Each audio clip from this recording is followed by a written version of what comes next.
We're having a conversation about hope. We're talking about the importance of hope in our lives and how we can find hope together. We rarely take the time to sit and slow down. This is a very rare opportunity to get to listen to people candidly speak and be vulnerable about this kind of topic. The circle arrangement is just so that we're able to have a close-knit, more comfortable conversation with each other. The administrators are placed on the outside of the circle really to hear the students' concerns and also the students' needs, and I think that's really helpful because that way administrators can learn from the students and take back things to really help the administration at other colleges and universities. It's difficult to talk about these issues, especially like when it comes to hope, because it's a big topic and it's a deep one, and I feel like it's just not an easy thing to talk about, especially for those that sometimes may feel hopeless. Just thank you all for being here, first of all. So I'll give you guys like a second to reflect.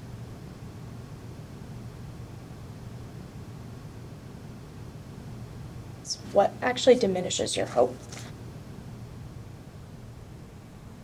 For me, I think it's just turning on the news. I feel like you always see like these terrible news stories and you're only one person, so what can you really do to fix everything? Today there's like a lot of negativity going around oftentimes, and that can definitely make it difficult to see kind of like the light at the end of the tunnel. People aren't talking, they're just yelling at each other. And I think that, especially when you see that in our government and everything, it gets really depressing really fast when you see that, you know, the people that are supposed to be working for us can't even work with each other. We are becoming more deaf, sensitivity-wise, emotionally, as a culture, like as a group of people. It's like, oh, there's another school shooting. And not being able to do anything about it. It's really difficult to try to repair something that wasn't really the fault of your generation, and you're only one person, so like, sure, you can recycle, but it's not going to change the world unless everyone does something together. The constant access to media and access to everything wrong in the world, I think, is contributing to a culture of like apathy. And I don't even, it's not even the fault of the person. Like, you're getting so much information about so much tragedy and trauma happening in the world that I feel like sometimes I can't fix everything, so I can't care about anything.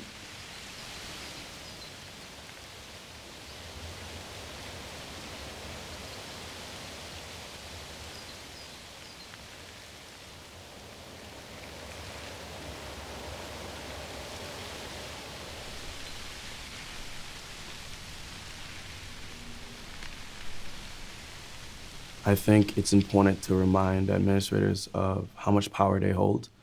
Administrators are equipped with the ability to empower students and give them hope. And they're also equipped with the ability to diminish their hope and destroy it. It does diminish my hope when, I guess, older adults don't believe in you.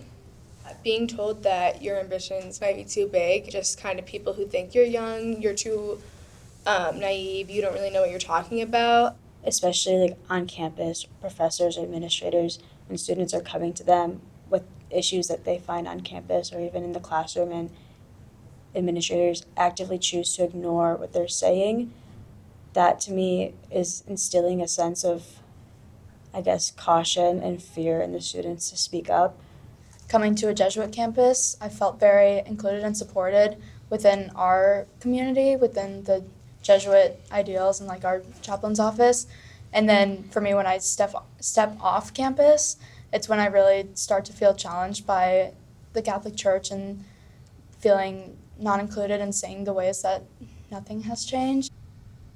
When times are changing and they just don't want to accept it, where traditions are good, but there comes a time where you need to change those in order to just grow as a whole. I don't understand why the way someone else lives their life impacts you so much when you're not the one who has to walk in their shoes. What diminishes my hope, honestly, is representation or lack of it, honestly. I feel like there's a lot of burden on the people that are in the marginalized communities because you have to, or at least I feel like I have to take on kind of like the weight of the people that also share my identity and be kind of a spokesperson, whether that's to an administration person or to just a community of people who are looking in and asking for my perspective. I read and write in Braille. I'm visually impaired, so this is my mode of reading, writing, and emailing and connecting with my professors. And I find that when I don't have some sort of interpersonal relationship with my professors, it makes difficulties for me and discomfort when I do run into issues with the academic stuff. So I feel that disconnection is my robbery of hope. We're taking that breath in between answers and honoring what people have said. And I think it's good that we try to normalize more of this type of conversation. What diminishes my sense of hope is when individuals don't see the potential that they have. I think I'm my biggest enemy at times. Feeling as if I'm stagnant, I can't go anywhere, not improving whatsoever. I feel like the door is closed. I feel like that makes me lose my sense of hope. When I don't feel like I have a purpose, whether it's with a group of people or even with like friends, if I feel like, okay, like I can't, maybe I'm not adding anything. And the way that I kind of visualize it is that it's a domino effect. So like one bad thought kind of leads to another, and then I just can't get myself out of that loop. We all suffer failures, but there are moments where you just can't get back up on your feet following your failures. I also feel sometimes like there are things that I work towards to like see a better world, but is it ever going to be enough?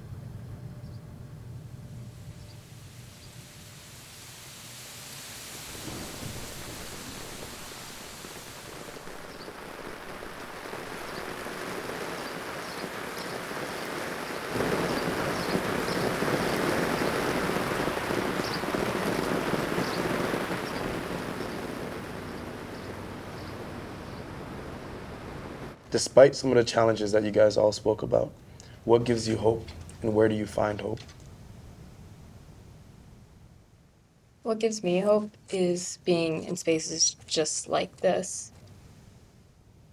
When I meet someone and immediately they're willing to accept me for who I am, that makes me feel seen and that makes me feel more confident in myself, like I actually have something to say that people want to hear. I find what gives me hope is definitely the relationships I have in my life, not only the current ones, but the ones that I no longer have. It's always nice to be met with people who can essentially be the ally for me when my voice isn't being heard or my voice and my perspective isn't being respected as much as it should be, especially being one of the only people that looks like myself and holding those identities. My dad gives me the most hope. He kind of made his own way in his own life. He created his own story, and it gives me the confidence that I can do that too, where he started a little bit from the bottom and like there wasn't too much support.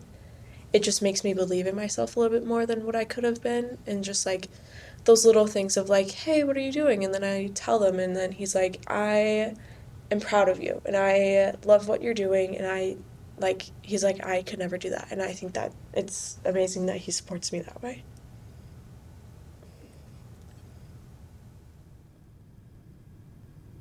I've really learned over the past year by being involved in leadership activities the power in reflective habits, and it allows us to grow. It allows our perceptions of other people to grow. I've learned a lot more about my spirit. I wasn't raised in education through the Jesuit system, so to have that in a collegiate experience has definitely challenged myself to push my spirit to another level, to find solidarity with new people, and to find community through my faith as well. I was really struggling at one point, like with myself and with my identity and just who I was growing into. And I felt like I was kind of like at odds with myself. And my mom just like, we're always going to church on Sunday, but there was one day where she was just like, let's really go to church, really sit with me. And usually I'm just, I'm kind of on my phone. I'm just like, kind of like I'm there. I'm like, and I'm looking up every now and then. Okay, we're standing. But I, just really sat one day, and I really just, I just listened, and I was just there completely. And there was no phone. There was no nothing, no distraction. It was just me, and it felt like I was the only person in the room. And that was probably the first time I really just went to church. And I was just like, and after that I was like, can we go down? Can we? And I think just that space gives me hope. All those people, and just. Something that gives me hope is thinking about my 18-year-old self who came into college, how much I've grown throughout my time in college, and how much I know that I can continue to grow. Any action that you do contributes to your future. Anything that you put into your life is what the outcome is. So I feel like all these endless possibilities of what future can be like, I feel like that gives me hope. Just my future, my life going forward. Growth is not linear. It kind of is sideways, up and down. There is hope in our relationships and the connections we have. Instead of just conquering this big, ginormous world by ourselves, we have a community and we have a family. And I really do value that Jesuit spirituality.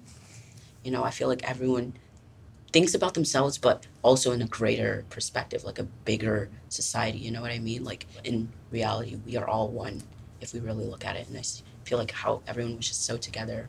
I love that for real. I love that. By talking about hope, we walk away with more hope. By learning about others, we learn more about ourselves.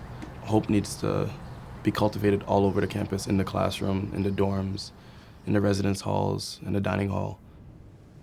How can chaplains, mentors, professors, just general adults within your communities best accompany you in the creation of a hope-filled future?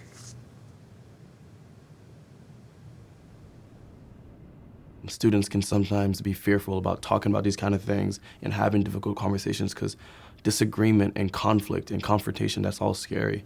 But we have to learn not to be scared of it so we can grow. The interpersonal connection that you have with your professors especially, or administrators, is so important. And I think that sometimes when you don't have that, it can be really hard to go and ask for help or to ask for advice or to ask for really anything. I grew up in a family full of catchphrases, and I think one that stuck that my mom always says, my grandfather said it to her and then it's kind of passed to my generation, is showing up is all you need, in peace and quiet. Showing up with the pure intention of just to listen. I want you to show up and I want to see your face because we're fighting and working for the same things. I think that means the absolute world to us. When young people try and speak up, we're dismissed and put to the side and saying we're too young, or you don't know enough, or you haven't been through enough. Well, we just went through a global pandemic at some of the most formative years of our lives. We've seen many things throughout our lifetime. So we do have these experiences that are worth hearing. There is this stigma around our generation sometimes where they think that we don't actually know what we're talking about and we don't do our research. I think it's important to put people over profit and to think about what our institution's impact on the world is going to be, looking where our money is invested and who that's going to be impacting. As you mentioned earlier, one of your biggest diminishes of hope is bridging the disconnect between the community outside of the school and our bubble of campus. Administrators have such a huge sway on how students see the next 10, 15, 20 years of their lives.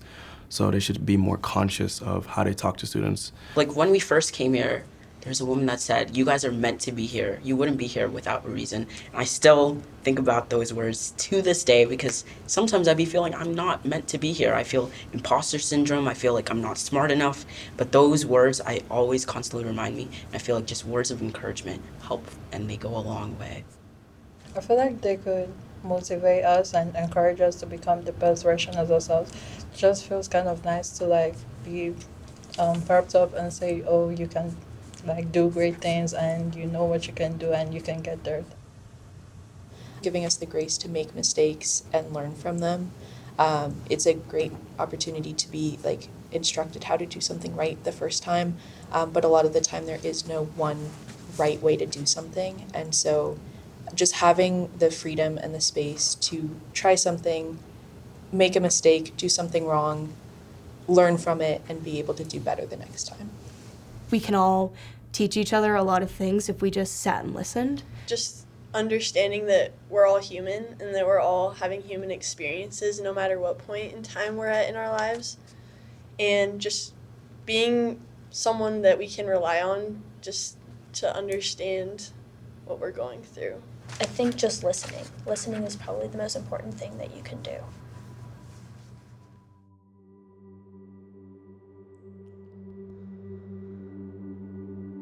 Ooh.